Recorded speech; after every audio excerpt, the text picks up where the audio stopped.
Benvinguts a Can Font, casa meva, la casa d'un autèntic indiano lloretenc.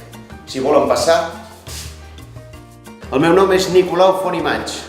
Sóc el que anomenen un autèntic indiano. Jo vaig deixar allà el meu estimat Lloret de Mar molt petitet. El meu oncle em va cridar allà a Cuba, al Jaruco, per anar a treballar molt durament a les plantacions de canyes de sucre. El senyor Conde és un home comprensiu, és un home caritatiu, és un home generós, és un àngel del cel, és un gran lloretenc. Bé, passem al seu despatx.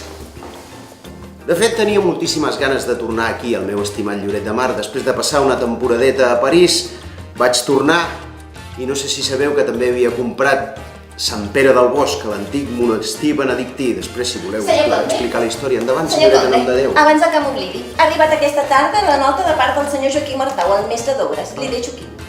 Per cert, senyor, el seu xofer m'ha demanat que li pregunti si demà vol que li enganxi els cavalls blancs, els negres, o si anirà vostè a Sant Pere del Bosc amb la tartana del senyor Soliguer, el mestre d'obres, com ha fet avui, senyor. Miri, demà que m'enganxi els blancs, que ara estic de molt bon. Els cavalls blancs, vaig a dir-li, de seguida tot.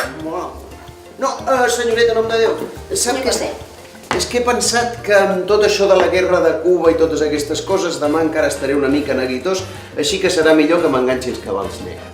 El meu cosí, Agustí Font, era l'alcalde d'aquí de Lloret de Mar i em va enviar una carta a Cuba demanant-me que comprés l'antic monestir benedictí de Sant Pere del Bosc, perquè no anés a parar a mans d'algú que fos un foraster. Vaig enviar una petita fortuna a Lloret, 200.000 rals. Quan vaig tornar aquí a Lloret vaig contractar els més grans del modernisme, Eusebi Arnau, Puig i Cadafalch, Enric Monserdà, per embellir el camí que va des de Lloret fins a Sant Pere del Bosc. A vegades tinc nostàlgia d'estar allà. Millor a Lloret que enlloc. Això sí, quina meravella. Que bé que estem aquí. Que bé s'estan aquí. I tant. No hi ha res com ser un lloretenc.